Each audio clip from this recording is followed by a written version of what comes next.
Sa panahon ng mahal na araw, hindi lang pala ang Panginoong Hesus ang nasasaktan at nagsasakripisyo.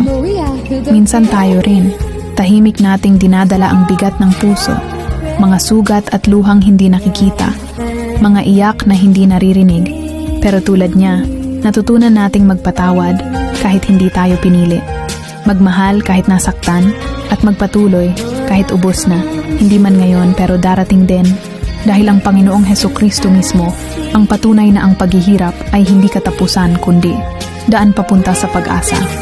Sa kanyang krus ipinakita niya na may saysay ang bawat luha at sa kanyang muling pagkabuhay, pinaalala niya na may bagong simula para sa bawat pusong nasaktan.